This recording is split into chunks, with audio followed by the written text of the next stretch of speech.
Hello everyone, स्वागत है आप सबका learning with Gautam YouTube channel में। तो आज के इस वीडियो में हम करने वाले हैं क्लास 12th म्यूजिक के टॉप 70 यानी कि टॉप 70 मोस्ट वीवी ऑब्जेक्टिव क्वेश्चन आंसर को, जो कि आपके आने वाले बोर्ड एग्जाम के लिए काफ़ी ज़्यादा इंपॉर्टेंट प्रश्न रहने वाला है। तो आप लोग वीडियो को अच्छे से ध्यानपूर्वक और लास्ट तक जरूर देखिएगा। तो चलिए शुरू करते हैं फर्स्ट क्वेश्चन से। और पहला क्वेश्चन है हमारा कि अकबर के दरबार में नवरत्नों में से इनमें से कौन एक थे। तो अकबर के दरबार में 9 नवरत्न थे। उन 9 नवरत्नों में से इन 4 ऑप्शन में से कौन एक थे। तो तानसेन जो थे अकबर के दरबार में दरबारी थे और नवरत्नों में से एक थे, यानी कि ऑप्शन नंबर बी हो जाएगा तानसेन।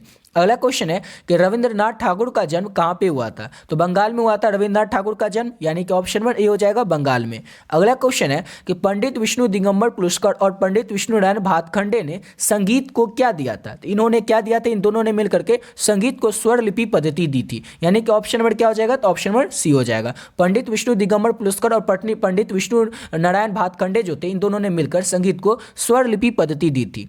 अगला क्वेश्चन है गंधर्व महाविद्यालय जो है ये कहाँ पे स्थित है। तो गंधर्व महाविद्यालय जो है ये लाहौर में स्थित है, यानी कि ऑप्शन में डी हो जाएगा। और लाहौर पता ही होगा वर्तमान समय में पाकिस्तान में पड़ता है। अगला क्वेश्चन है कि लय के कितने प्रकार हैं। लय जो होता है ये कितने प्रकार का होता है। तो लय 3 प्रकार के होता है, यानी कि ऑप्शन में बी हो जाएगा। नेक्स्ट क्वेश्चन है कि संगीत में समय नापने को कहते हैं। तो संगीत में समय मापने को या फिर समय नापने को क्या कहते हैं। तो मात्रा कहते हैं। ये आप लोगों को सब्जेक्टिव क्वेश्चन में ऑलरेडी बता दिए थे कि सम किसे कहते हैं, ताल किसे कहते हैं, मात्रा किसे कहते हैं और मापक किसे कहते हैं। ये सब सब्जेक्टिव क्वेश्चन के लिए इंपॉर्टेंट है और ये सब का सब्जेक्टिव क्वेश्चन में आप लोगों को इसका उत्तर बता चुके हैं। सब्जेक्टिव क्वेश्चन जो करवाए थे उस वीडियो का लिंक आप लोगों को डिस्क्रिप्शन बॉक्स में मिल जाएगा, या फिर आप लोग चाहें तो चैनल के प्लेलिस्ट सेक्शन में जाकर देख सकते हैं म्यूजिक के सब्जेक्टिव क्वेश्चन आंसर को, जिसमें कि सब्जेक्टिव क्वेश्चन में लघु उत्तरीय प्रश्न भी आपको करवा दिए थे और दीर्घ उत्तरीय प्रश्न भी करवा दिए थे, जो कि आपके आने वाले बोर्ड एग्जाम के लिए इंपॉर्टेंट है म्यूजिक के।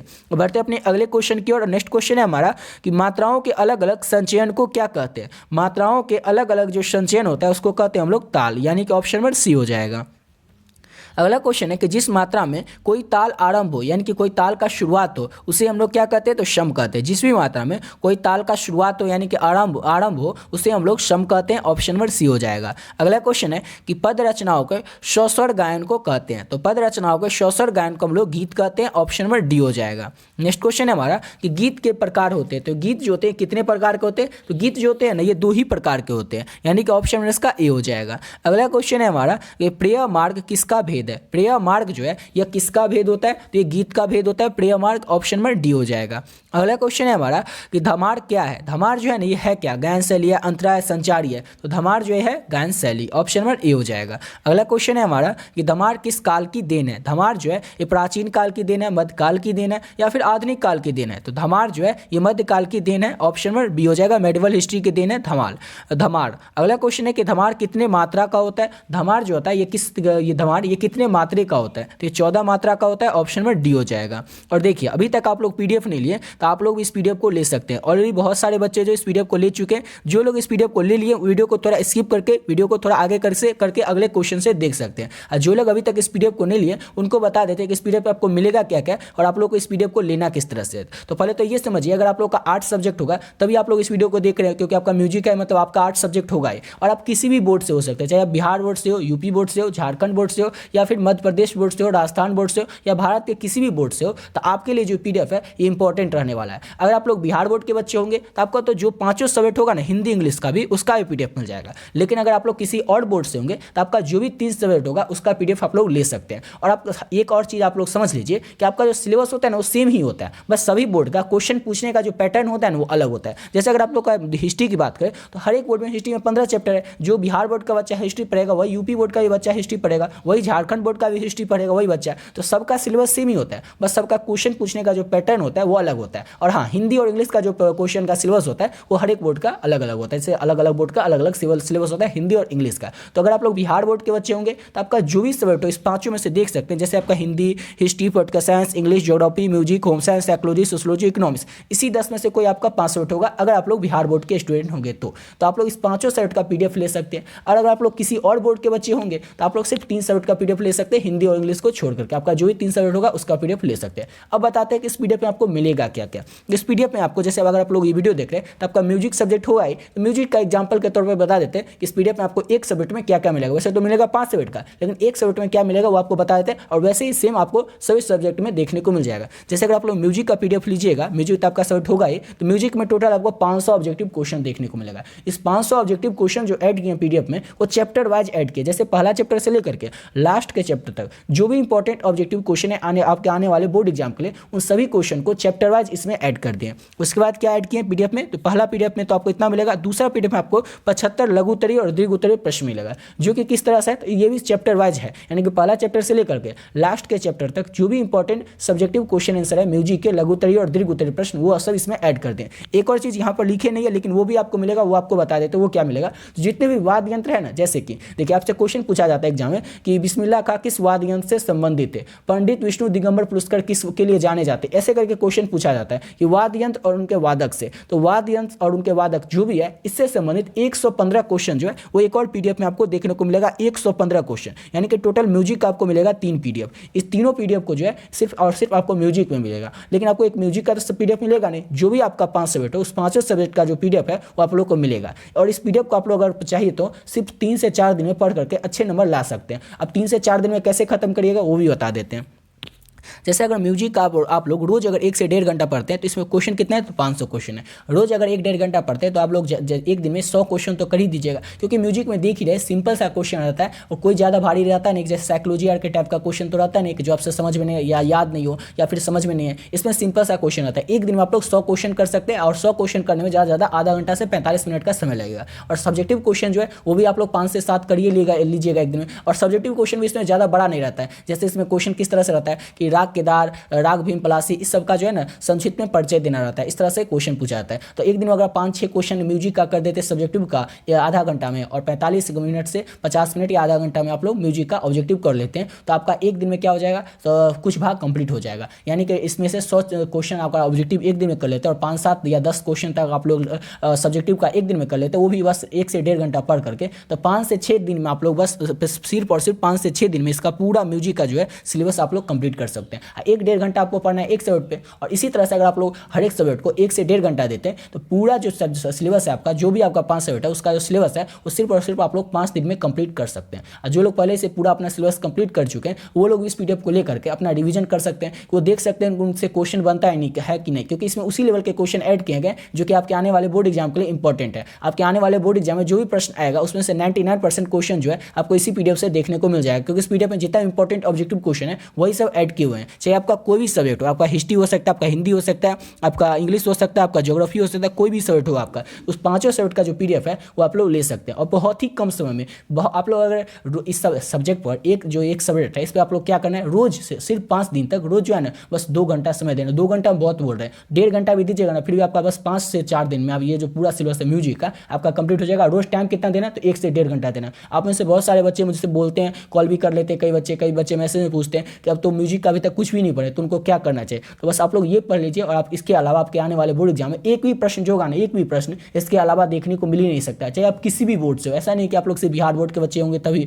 किसी भी बोर्ड से, यूपी बोर्ड से भी होंगे, तो इससे अलावा एक भी क्वेश्चन देखने को नहीं मिलेगा। हाँ, सीधे फर्क इतना ही रहता है कि सभी बोर्ड में क्वेश्चन पूछने का जो पैटर्न रहता है ना वो अलग रहता है, कि जैसे किसी में 2 नंबर का सब्जेक्टिव पूछा जाता है, किसी में 3 नंबर का सब्जेक्टिव क्वेश्चन पूछा जाता है, किसी में 70 नंबर का ऑब्जेक्टिव पूछा जाता है, किसी में 15 नंबर का ऑब्जेक्टिव पूछा जाता है, लेकिन सभी में क्वेश्चन सेम ही, सिलेबस सेम ही रहता है, बस सबका पूछने का जो अलग अलग पैटर्न रहता है, समझ गए ना। हिंदी इंग्लिश का बस सिलेबस जो रहता है वो चेंज रहता है। तो आप लोग किसी भी बोर्ड के होंगे तो आप लोग इस पीडीएफ को ले सकते हैं। पीडीएफ का जो प्राइस है ना वो सिर्फ और सिर्फ 25 रुपया ही रखें। 25 रुपया क्यों रखें, इतना कम क्यों रखें? 25 रुपया आपको 5 सब्जेक्ट का देख रहे हैं, जो भी आपका 5 सब्जेक्ट है उस 5 सब्जेक्ट का पीडीएफ देख रहे हैं, और सिर्फ 25 रुपया है। 25 रुपया आप लोग के लिए इस पीडीएफ का प्राइस रखें, ताकि हर एक बच्चा जो है ना, गरीब से गरीब बच्चा वो इस पीडीएफ को अफोर्ड कर सकेगा, ले सकेगा, और अपने आने वाले बोर्ड एग्जाम की तैयारी जो होगा, प्रिपरेशन जो होगा, और बहुत ही बढ़िया तरीके से और बहुत ही कम समय में कर पाएगा। और इस पीडीएफ को लेना किस तरह से, तो ये देख सकते हैं। ये नंबर है 7903820891। इस नंबर को जैसे आप लोग फोनपे, गूगल पे या पेटीएम में डालिएगा तो नाम आ जाएगा गौतम कुमार। किसी भी माध्यम से आप लोग पेमेंट कर सकते हैं, फोनपे, गूगल पे या पेटीएम के माध्यम से। जैसे आप लोग ये नंबर डालिएगा तो नाम आ जाएगा गौतम कुमार। उसमें आपको क्या करना है, 25 रुपया डाल देना और इसको जो 25 रुपया डालिएगा इसका स्क्रीनशॉट लेकर के इसी नंबर के व्हाट्सएप पे भेज देना। और आपका जो भी सब्जेक्ट है उस सब्जेक्ट आप लोग बता दीजिएगा। पांचों सब्जेक्ट का पीडीएफ जो है वो आपको मिल जाएगा। चाहे आप लोग किसी और बोर्ड से होंगे तो बता दीजिएगा कि ये 3 ही सब्जेक्ट है, हम यूपी बोर्ड से है, किसी और बोर्ड झारखंड बोर्ड से है, हमको 3 ही सब्जेक्ट का पीडीएफ चाहिए तो 3 सब्जेक्ट का पीडीएफ आपको मिल जाएगा। लेकिन आप लोग ये नहीं लिखेगा, जैसे आप लोग स्क्रीनशॉट भेज देते हैं, कई बच्चे क्या करते हैं सिर्फ आर्ट्स लिख देते हैं, तो उसमें बहुत ज़्यादा प्रॉब्लम हो जाता है। फिर उनको कॉल करना पड़ता है, फिर मैसेज करके पूछना पड़ता है कि तुम्हारा क्या क्या सब्जेक्ट है आर्ट्स में वो बताओ, क्योंकि आर्ट्स में तो देख रहे हैं ना 10 सब्जेक्ट आपको दे रहे हैं, तो इस 10 में से आपका क्या है 5 सब्जेक्ट या 3 सब्जेक्ट वो आप लोग बताइएगा। समझिएगा, जो भी आपका 5 सब्जेक्ट हो वो आप लोग एकदम लाइन से लिख दीजिएगा। हिस्ट्री हो, हिंदी हो, इंग्लिश हो, ज्योग्राफी हो, म्यूजिक हो, जो भी हो 5 सब्जेक्ट बता दीजिएगा और पांचों सब्जेक्ट का जो पीडीएफ है वो आप लोग को मिल जाएगा। पीडीएफ का प्राइस बताई दिए, सिर्फ और सिर्फ 25 रुपये रखें, ताकि हर एक बच्चा इस पीडीएफ को अफोर्ड कर सकेगा, ले सकेगा और अपने आने वाले बोर्ड एग्जाम की तैयारी जो है वो बहुत ही अच्छे तरीके से कर सकेगा। ऑलरेडी बहुत सारे बच्चे, सैकड़ों बच्चे जो है इस पीडीएफ को ले चुके हैं। आप लोग भी चाहें तो आप लोग इस पीडीएफ को ले सकते हैं, जो भी आपका 5 सब्जेक्ट है उस 5 सब्जेक्ट को बता करके। और इस पीडीएफ को लेकर के आप लोग बहुत ही कम समय में, अगर आप लोग रोज 2 से 3 घंटा अगर पढ़ लेते हैं तब तो 2 से 3 दिन में ही कंप्लीट हो जाएगा। और रोज 1 से 1.5 घंटा पढ़ते हैं तो 5 दिन के अंदर ही आपका सिलेबस पूरा कंप्लीट हो जाएगा। लेकिन अगर 2-3 घंटा पढ़ते हैं तो आपका 2 से 3 दिन में भी पूरा सिलेबस जो है कंप्लीट हो जाएगा। और 2-3 घंटा हम सिर्फ बोल रहे हैं म्यूजिक पर ध्यान देने के लिए, 2-3 घंटा ही रोज, तो 2 से 3 दिन में कंप्लीट हो जाएगा। और 1-1.5 घंटा पढ़िएगा तो 4-5 दिन में आपका म्यूजिक का पूरा कंप्लीट हो जाएगा। और ऐसा नहीं है कि सिर्फ हमको पास हो जाइएगा या कुछ अच्छा नंबर आ जाएगा, ऐसा नहीं है। 99% क्वेश्चन जो है वो आपसे बन जाएगा। 100% भी हो सकता है, लेकिन 99% जो है वो क्वेश्चन तो फिक्स ही है कि इसी पीडीएफ से आपको देखने को मिलेगा। आप पूछिएगा इतना श्योरिटी से क्यों करें, तो श्योरिटी इसलिए है इसमें कोई भी इंपॉर्टेंट क्वेश्चन ऐसा है ही नहीं जो कि छोड़ दिए। जो भी पिछला साल में पूछा गया क्वेश्चन है या इस साल पूछे जाने की संभावना है, उस क्वेश्चन का जो भी इंपॉर्टेंट क्वेश्चन है चैप्टर फर्स्ट से लेकर के लास्ट तक के चैप्टर में, उस सभी क्वेश्चन जो है इस पीडीएफ में ऐड कर दें। तो आप लोग इस पीडीएफ को ले सकते हैं। ऑलरेडी बहुत सारे बच्चे जो इस पीडीएफ को ले चुके हैं। अब बढ़ते हैं अपने अगले क्वेश्चन की ओर। तो अगला क्वेश्चन था हमारा कि ध्रुपद आज क्या कहलाता है। ध्रुपद जो होता है ये आज क्या कहलाता है, तो ये ध्रुपद ही कहलाता है। ध्रुपद जो होता है वो आज, उसको हम क्या कहते हैं, तो आप लोग कई बार पढ़ चुके हैं, ध्रुपद को हम ध्रुपद ही कहते हैं, यानी कि ऑप्शन में इसका बी हो जाएगा। अब अगला क्वेश्चन है हमारा कि संगीत पारिजात के लेखक कौन थे, तो संगीत पारिजात के लेखक अहोबल थे, ऑप्शन नंबर ए हो जाएगा। नेक्स्ट क्वेश्चन है हमारा कि राग भैरव का वादी स्वर क्या होता है। राग भैरव जो होता है इसका वादी स्वर होता है धैवत, यानी कि ऑप्शन नंबर बी हो जाएगा। नेक्स्ट क्वेश्चन है हमारा कि 3 ताल का खाली होता है, तो 3 ताल में कितने खाली होता है, तो 3 ताल जो होता है इसमें 9 खाली होता है, यानी कि ऑप्शन नंबर सी हो जाएगा। अगला क्वेश्चन है हमारा कि पंडित रामचतुर मलिक डैश गायक थे, यानी कि पंडित रामचतुर मलिक जो थे वह किस तरह के गायक थे, पर किसके गायक थे, तो ध्रुपद गायक थे Pandit Ramchatur Mallik, option number A हो जाएगा। अगला क्वेश्चन है कि ताल कहड़वा का प्रयोग होता है, तो ताल कहड़वा का जो प्रयोग है वो सुगम संगीत में किया जाता है, ऑप्शन नंबर सी हो जाएगा। नेक्स्ट क्वेश्चन है कि रूपक ताल में कितनी मात्राएं होती है, तो रूपक ताल जो होता है उसमें 7 मात्राएं होती है रूपक ताल में, ऑप्शन नंबर बी हो जाएगा। नेक्स्ट क्वेश्चन है कि राग भैरव का गायन समय क्या है, यानी कि राग भैरव जो है इसको कब गाया जाता है, तो राग भैरव का गाने का समय प्रातः काल में, ऑप्शन नंबर ए हो जाएगा। नेक्स्ट क्वेश्चन है कि ध्रुपद में किस ताल का प्रयोग होता है, ध्रुपद जो होता है इसमें किस ताल का प्रयोग किया जाता है, तो चौ ताल का प्रयोग किया जाता है ध्रुपद में, ऑप्शन नंबर ए हो जाएगा। नेक्स्ट क्वेश्चन है हमारा उस्ताद बिस्मिल्लाह खां डैश वादक थे। देखिए इसी तरह के जो क्वेश्चन है यही बता रहे थे, इससे रिलेटेड आपको ना उस पीडीएफ में 115 क्वेश्चन मिलेगा। अगर आप लोग इतना कर लीजिएगा, जितना भी वादक है और उनको जो भी वाद्य यंत्र है उनसे संबंधित सभी क्वेश्चन जो है, और साथ ही साथ क्वेश्चन जो ऐड किए वो आप लोग देखिएगा। इससे पिछले वीडियो में आप लोगों को क्वेश्चन वैसा वाला करवा भी चुके हैं, उसमें आप लोगों को फोटो के साथ क्वेश्चन मिलेगा। जैसे क्वेश्चन है ना कि उस्ताद बिस्मिल्लाह खां डैश वादक थे, अब आप लोग कंफ्यूज हो जाते हैं उस्ताद बिस्मिल्लाह खान कौन थे या पंडित रामचतुर मलिक कौन थे, पंडित भातखंडे कौन थे, इस सब में आप लोग नाम में बहुत ज़्यादा कंफ्यूज होते हैं। इसलिए क्या किए, बहुत ही मेहनत की लगा, लेकिन करके आप लोगों के लिए पीडीएफ के में फोटो के साथ ऐड कर दिया, मतलब फोटो भी ऐड किए बगल में, यहाँ पर साइड में आपको फोटो भी उनका मिलेगा, जैसे उस्ताद बिस्मिल्लाह खां का, इस तरह से, ताकि आप लोगों को ज़्यादा कंफ्यूजन नहीं हो कि कौन उस्ताद बिस्मिल्लाह खां है, कौन पंडित रामचतुर मलिक है, इस तरह से आपको कंफ्यूजन नहीं हो। समझ गए ना, तो उस्ताद बिस्मिल्लाह खां डैश वादक थे, यानी कि उस्ताद बिस्मिल्लाह खां जो थे शहनाई वादक थे, ऑप्शन नंबर ए हो जाएगा। अगला क्वेश्चन है संगीत पारिजात के लेखक कौन थे, तो संगीत पारिजात जो है उसके लेखक कौन थे, तो अहोबल थे, यानी कि ऑप्शन में इसका क्या हो जाएगा, तो ऑप्शन इसका ए हो जाएगा। अगला क्वेश्चन करते हैं और नेक्स्ट क्वेश्चन है हमारा राग भीम पलासी का संवादी स्वर क्या है, तो राग भीम पलासी जो है उसका संवादी स्वर जो है सांडज होता है, ऑप्शन में डी हो जाएगा। नेक्स्ट क्वेश्चन है हमारा अगला क्वेश्चन है ध्रुपद गायन में किस प्रकार के तालवाद का प्रयोग होता है, तो ध्रुपद गायन जो है उसमें किस प्रकार के तालवाद का प्रयोग किया जाता है, तो पखावज तालवाद का प्रयोग किया जाता है ध्रुपद गायन में, ऑप्शन में सी हो जाएगा। अगला क्वेश्चन है औंडव जाति में कितने स्वर व्यवहार होते हैं, तो औंडव जाति में 5 स्वर व्यवहार होते हैं, ऑप्शन नंबर सी हो जाएगा। नेक्स्ट क्वेश्चन है हमारा कि भैरव राग की उत्पत्ति किस ठाट से हुई है, तो भैरव राग जो है उसकी उत्पत्ति जो है वो भैरव ठाट से ही हुई है, ऑप्शन नंबर सी हो जाएगा। इसको याद रखिएगा, भैरव की उत्पत्ति भैरव राग से ही हुई है, ऑप्शन नंबर सी हो जाएगा। अगला क्वेश्चन है कि राग केदार की उत्पत्ति किस ठाट से हुई है? तो राग केदार जो है उसकी उत्पत्ति जो है वो कल्याण ठाट से हुआ है, ऑप्शन में डी हो जाएगा। नेक्स्ट क्वेश्चन है कि पंडित बच्चा मिश्र क्या बजाते थे? तो पंडित बच्चा मिश्र जो थे वो जलतरंग बजाते थे। और इसमें आप लोग कंफ्यूज हो जाएगा कि पंडित बच्चा मिश्र थे कैसे, मन में किसी के आ जाता है ना कि जैसे पंडित बच्चा मिश्र रहे किस तरह के होंगे, तो फोटो भी दे दे ताकि आप लोग उनको देख सके पंडित बच्चा मिश्र को। इस तरह से आपको जितने भी वाद्य यंत्र है उनके जो भी वादक है फोटो के साथ दिए हुए उस पीडीएफ में, समझ गए। अब अगला क्वेश्चन करते हैं। नेक्स्ट क्वेश्चन है कि अमीर खुसरो किसके लिए जाने जाते हैं या फिर क्यों जाने जाते हैं? तो अमीर खुसरो का फोटो भी मिलेगा उस वीडियो में आपको देखने के लिए। तो कंठ संगीत के लिए जाने जाते हैं अमीर खुसरो, ऑप्शन नंबर बी हो जाएगा। अगला क्वेश्चन है विलायत खां क्या बजाते थे? तो विलायत खां जो थे ये सितार वादन करते थे, ऑप्शन नंबर ए हो जाएगा। अगला क्वेश्चन है कि पन्नालाल घोष को क्या बजाते थे? अब मन में आया होगा आप लोगों का कि पन्नालाल घोष जो थे वो थे किस तरह के, तो फोटो आप लोग देख लीजिएगा उस वीडियो में। पन्नालाल घोष जो थे वो बांसुरी वादन करते थे, ऑप्शन नंबर डी हो जाएगा। अगला क्वेश्चन है हमारा कि गुरुदेव श्री टी.एन. पटनायक क्यों जाने जाते? देख रहे हैं ये सब क्वेश्चन, जैसे ये सब क्वेश्चन देख रहे हैं ये सब क्वेश्चन उस पीडीएफ में ऐड किए हुए हैं फोटो के साथ। तो गुरुदेव श्री टी.एन. पटनायक जो थे ये वायलिन वादन के लिए जाने जाते हैं, ऑप्शन नंबर ए हो जाएगा। अगला क्वेश्चन है हमारा कि झप ताल में कितनी मात्राओं का होता है? तो झप ताल जो होता है ये कितनी मात्राओं का होता है? झप ताल ना, अच्छा झप ताल के जो होता है 7, 10 या 12 मात्राओं का होता है, आप लोग बताइए। तो झप ताल जो होता है कई बार आप लोग को बता ही चुके हैं कि झप ताल जो होता है 10 ही मात्राओं का होता है और ये क्वेश्चन कई बार करवा चुके हैं। अगला क्वेश्चन है हमारा कि सूल ताल कितनी मात्राओं का होता है? सूल ताल के बारे में बता देते हैं कि सूल ताल भी 10 ही मात्राओं का होता है, ऑप्शन नंबर सी हो जाएगा। अगला क्वेश्चन करते हैं और अगला क्वेश्चन है हमारा कि रूपक ताल में किस मात्रा पर तालियां होती है? रूपक ताल जो होता है उसमें किस मात्रा पर तालियां होती है? तो पहली, चौथी और छठी मात्राओं पर रूपक ताल में जो है तालियां होती है, यानी ऑप्शन क्या हो जाएगा? तो ऑप्शन नंबर इसका बी। अब अगला क्वेश्चन कर लेते हैं और नेक्स्ट क्वेश्चन है हमारा कि एक ताल में कितने विभाग होते हैं? एक ताल में जो है 6 विभाग होते हैं, यानी कि ऑप्शन नंबर सी हो जाएगा। अगला क्वेश्चन है हमारा कि त्रिताल में कितने विभाग होते हैं? त्रिताल में कितने विभाग होते हैं? तो त्रिताल में 4 विभाग होते हैं, ऑप्शन नंबर सी हो जाएगा।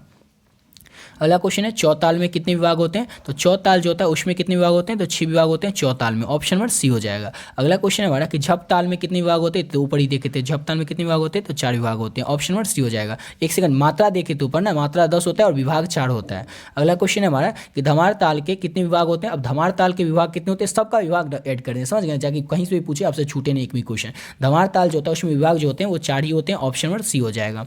अगला क्वेश्चन करते हैं और नेक्स्ट क्वेश्चन है हमारा कि सुल ताल में कितने विभाग होते हैं? तो सुल ताल जो होता है उसमें विभाग होते हैं 5। देखिए अभी आप लोग कंफ्यूज होते होंगे कि सुल ताल में कितना होता है, धमार ताल में कितना होता है, लेकिन जैसे अगर आप लोग पीडीएफ ले लीजिएगा तो पीडीएफ में देखिएगा एक साथ आपको ऐड किया हुआ है। अब सबको एक बार डिवीजन कर लीजिएगा ना 5-6 बार, जैसे पढ़ लीजिएगा, देख लीजिएगा, फिर एक बार पढ़ ली, फिर एक बार पढ़ ली, देख करके सबको अपने आप याद हो जाएगा कि सुल ताल, धमार ताल, झपताल, चौताल, त्रिताल, एक ताल, सब में कितना विभाग होता है वो सब बता देते हैं, उसमें ऐड है। तो सुल ताल में कितने विभाग होते हैं? तो सुल ताल में भी अच्छा 5 विभाग होते हैं ना, हाँ सुल ताल तो 5 विभाग का होता है। अगला क्वेश्चन है तिलवाड़ा ताल में कितनी मात्राओं का होता है? तो ये सब आपको बता चुके हैं कि तिलवाड़ा ताल जो होता है 16 मात्राओं का होता है, ऑप्शन में इसका डी हो जाएगा। अगला क्वेश्चन करते हैं और नेक्स्ट क्वेश्चन है हमारा कि धमार ताल में खाली का प्रयोग किस मात्रा पर होता है? तो धमार ताल में जो खाली का प्रयोग होता है वो 8वीं मात्रा पर होता है, ऑप्शन में डी हो जाएगा। अगला क्वेश्चन है हमारा कि एक ताल में कुल कितनी तालियां होती है? एक ताल जो होता है उसमें कुल कितनी तालियां होती हैं? तो एक ताल में 4 तालियां होती हैं, ऑप्शन नंबर सी हो जाएगा। नेक्स्ट क्वेश्चन है कि झप ताल में कितनी तालियों का होता है? झप ताल जो होता है ये कितनी तालियों का होता है? तो झप ताल जो होता है वो 3 तालियों का होता है, ऑप्शन नंबर बी हो जाएगा। अगला क्वेश्चन है कि त्रिताल में कुल कितनी खाली होता है? त्रिताल जो होता है उसमें कुल कितनी खाली होता है? तो त्रिताल में कुल 1 ही खाली होता है, ऑप्शन नंबर ए हो जाएगा। अगला क्वेश्चन है कि चौताल में कुल कितनी तालियां होती हैं? चौताल जो होता है उसमें कुल कितनी तालियां होती हैं? तो 4 तालियां होती है चौताल में, ऑप्शन नंबर सी हो जाएगा। अगला क्वेश्चन करते हैं और नेक्स्ट क्वेश्चन है हमारा कि जिस रचना में राग का पूरा लक्षण वर्णित हो वह क्या होता है? तो वो क्या होता है? तो लक्षण गीत होता है। जिस रवि राग में अब पूरा राग का लक्षण वर्णित हो वो क्या होगा? तो लक्षण गीत होगा। अगला क्वेश्चन है कि रविंद्र संगीत नाम की शैली के जन्मदाता है। तो रविंद्र संगीत नाम की शैली के जन्मदाता जो है वो कौन है? तो गुरुदेव रविंद्रनाथ ठाकुर जो है ये रविंद्र संगीत नाम की शैली के जन्मदाता हैं। अगला क्वेश्चन है गुलाब नबी शेरी ने किस गायन शैली को जन्म दिया था? तो गुलाम नबी शेरी जो थे इन्होंने किस गायन शैली को जन्म दिया था? तो इन्होंने जन्म दिया था टप्पा को, ऑप्शन में डी हो जाएगा। अगला क्वेश्चन करते हैं और नेक्स्ट क्वेश्चन है हमारा कि जिस गीत में 3 अंग हो वह क्या होगा? जिस भी गीत में अब 3 अंग हो उसे हम लोग क्या कहेंगे? तो त्रिवट कहेंगे, ऑप्शन में इसका ए हो जाएगा। अगला क्वेश्चन है हमारा कि मीट के कितने प्रकार हैं? मीट जो होता है कितने प्रकार का होता है? मीट नहीं, मीट जो होता है कितने प्रकार का होता है? तो मीट 2 ही प्रकार का होता है, ऑप्शन में ए हो जाएगा। अगला क्वेश्चन है हमारा सारे गामा आदि का संचित रूप है। तो सारे गामा जो है ये किसका संचित रूप है? सारे गामा जो है सरगम का संचित रूप है, ऑप्शन में सी हो जाएगा। अगला क्वेश्चन है जम जमा का खटका किसके द्वारा दर्शाया जाता जाता है? तो जम जमा का जो खटका होता है किसके द्वारा दर्शाया जाता है? तो सा के द्वारा दर्शाया जाता है, जम जमा का खटका। ऑप्शन नंबर सी हो जाएगा। अगला क्वेश्चन है गीत से जुड़ा हुआ सरगम है। तो चार ऑप्शन में से आपको बताना है गीत से जुड़ा हुआ सरगम जो है चार ऑप्शन में से वो कौन है? तो गीत से जुड़ा हुआ सरगम जो है वो गत होता है। ऑप्शन नंबर सी हो जाएगा। अगर और गत किसे कहते हैं ये भी आप लोग को ऑलरेडी सब्जेक्टिव क्वेश्चन में डिटेल में बता दिए थे। अगला क्वेश्चन है किसी टुकड़े को 3 बार बजाकर सम पर आना क्या होता है? किसी भी टुकड़े को 3 बार बजाकर सम पर आना जो होता है वो तिहाई होता है, यानी कि ऑप्शन नंबर इसका डी हो जाएगा। अगला क्वेश्चन है सभी रागों की उत्पत्ति कितने ठाटों से मान्य होती है? तो सभी रागों की जो उत्पत्ति होती है वो 10 ठाटों से मान्य होती है। ऑप्शन में डी हो जाएगा। अगला क्वेश्चन करते हैं और नेक्स्ट क्वेश्चन है हमारा स्वरों के कंपन के साथ की जाने वाली प्रस्तुति कौन सी है? तो स्वरों के कंपन के साथ की जाने वाली जो प्रस्तुति होती है वो गमक होती है, यानी कि ऑप्शन नंबर सी हो जाएगा।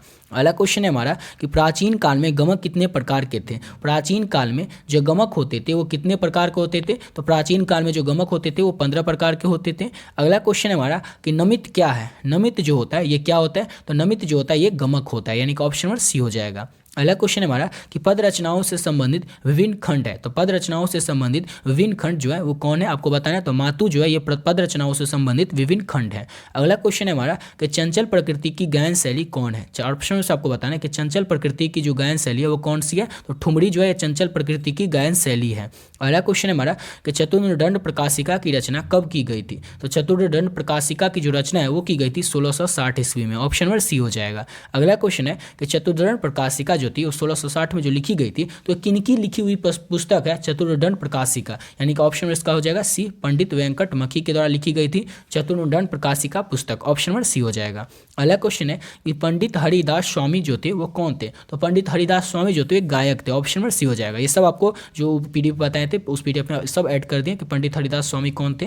अगला क्वेश्चन है कि एक ताल कितनी मात्राओं को होता है? तो एक ताल जो होता है ये 12 मात्राओं का होता है। ऑप्शन नंबर सी हो जाएगा। और आज के इस वीडियो का लास्ट क्वेश्चन हमारा कि त्रिताल कितनी मात्राओं का होता है? तो त्रिताल जो होता है ये 16 मात्राओं का होता है। ऑप्शन नंबर डी हो जाएगा। इसी के साथ वीडियो यहीं पे कंप्लीट करते हैं और आप लोगों को पीडीएफ के बारे में ऑलरेडी बता ही दें कि जो भी आपका 5 सब्जेक्ट हो ना उस 5 सब्जेक्ट का पीडीएफ आप लोग ले सकते हैं और पीडीएफ का जो प्राइस है वो सिर्फ और सिर्फ 25 रुपये रखें ताकि हर एक बच्चा इस पीडीएफ को अफोर्ड कर सकेगा, ले सकेगा और अपने आने वाले बोर्ड एग्जाम की तैयारी बहुत ही बढ़िया तरीके से और बहुत ही कम समय यानी कि अगर आप लोग रोज 2 घंटा या से 2.5 घंटा अगर पढ़ते हैं ना तो 2 दिन में आप लोग या 3 दिन में इसको पीडीएफ को सिर्फ म्यूजिक के पीडीएफ को 2 से 2.5 घंटा अगर पढ़ते हैं रोज आप लोग तो म्यूजिक के पीडीएफ को आप लोग कंप्लीट कर सकते हैं। समझ गए ना? 5 अगर आप लोग बस बहुत ही कम टाइम है तो 5 से 6 घंटा होगा ना आपके पास टाइम जरूर होगा। अगर एग्जाम अगर आप लोग देने जाएंगे तो 5 से 6 घंटा अगर आपके पास टाइम होगा ना तो म्यूजिक का सिर्फ 5 से 6 घंटा में आप लोग पूरा तैयारी कर सकते हैं इस पीडीएफ को लेकर के सिर्फ 5 से 6 घंटा में। ऐसा नहीं कि तैयारी करके आप लोग पास हो जाएगा या फिर ठीक ठाक नंबर आ जाए, ऐसा नहीं है। बहुत ही बढ़िया नंबर आएगा। 99% जो क्वेश्चन होंगे आपके बोर्ड एग्जाम में वो इसी पीडीएफ से आपको देखने को मिलेगा। बहुत ही बढ़िया नंबर आएगा अगर आप लोग सिर्फ और सिर्फ